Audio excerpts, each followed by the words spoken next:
Assalamu alaikum, barka da zuwa wannan darasi na 9. Ina mai farin cikin haɗuwa da kai ke ko kuma ku. To a wannan darasin za mu yi magana ne akan kwanan wata. To shin zaka ce me ya shafi kuma kwanan wata a wannan harkar? Lalle akwai. Ina so nuna maka wani abu kafin mu fara bayanin shi a kwanan wata. Mun yi magana akan yadda zaka ajiye rubutunka ko ta hannun hagu ko ta hannun dama ko tarin tsakiya ko justify. To a yayin da wannan mazubin rubutun kenan yake bambami, zaka tarar da akwai wata tsinke yanzu da kake gani nake yawo da ita bisa kan fuskar na'urar tawa. To idan ka lura da zaran mun zo nan zaka ga wannan tsinken tana tare da wasu 'yan layuka mai nuna cewa idan ka caka rubutun da zaka fara rubutu akan wannan allon zai kasance yana tsarin hagu kenan. Idan ka dan matso da ita zuwa kamar tsakiyar pejin allon zaka ga wayannan abubuwan sun koma ƙasa, wato ma'ana duk in ka danna ka fara rubutu yanzu rubutun zai na fitowa daga tsakiya ne kuma zai na tara kanshi a tsakiya. Sannan kuwa idan ka zo ka nan gefen zaka ga cewa abun ya koma hannun dama, manufa idan ka danna ka fara rubutun naka zai na fitowa ne daga hannun dama na tura ta zuwa ɗayan ɓangaren. Saboda haka yanzu bari in danna. To yanda na yi haka kaga ya koma wannan gefen. To bari mu je mu sashin wannan kwanan wata. Amma domin in gaya maka cewa wannan abin da nake faɗa hakan ne, bari in fara rubutu kaga me zai kasance. Kano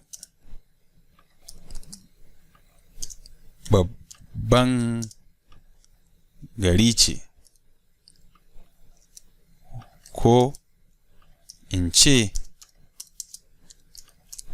birni.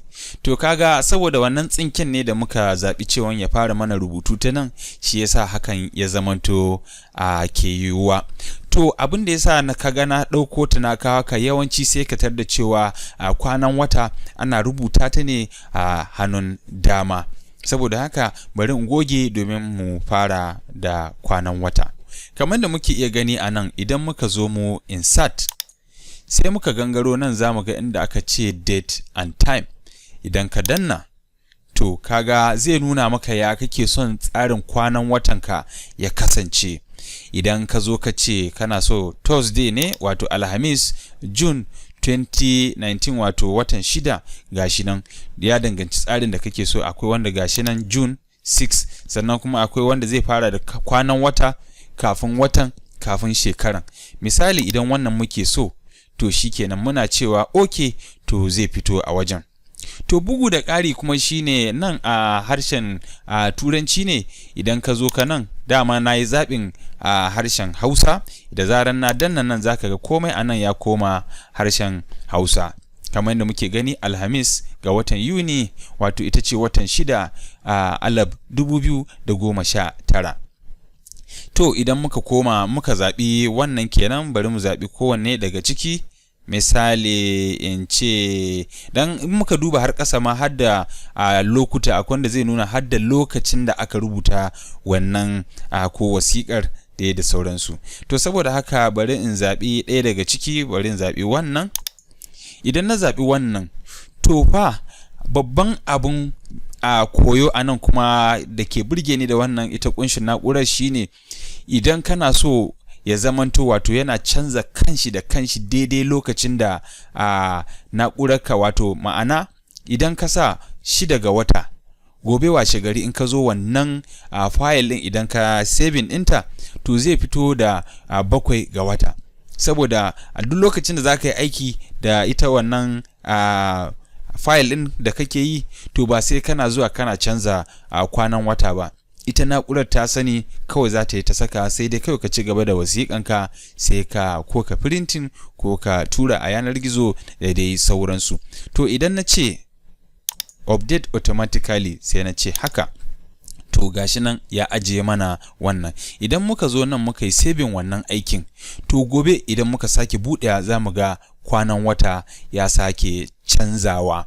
To ko da shike wannan ba tsarin wannan darasin bane, amma bari dan gaya muku abin da ke faruwa da cewar koda ka kashe na'urarka washe gari sai ka zo ka samu agogon nan tafiya daidai. akwai wata abin da ake kira CMOS batir. Wato CMOS ɗin karan kanta wata doguwar turanci ne, ma'ana complementary metal oxide semiconductor. Ita wannan batirin ko da ka cire wayoyin wuta, batirin tana nan a dankare a ɓoye a ciki, ba ka lura cewa ko da ka cire batirin wayanka ka sake maidawa, agogon na nan daidai yadda ka bar ta jiya, to shi ne kawai.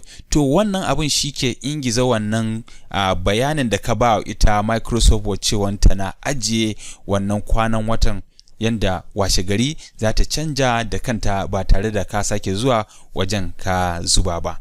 To, na gode, ina fatan kuma kun ji daɗin koyon wannan darasin, sai mu haɗu a darasi na 10.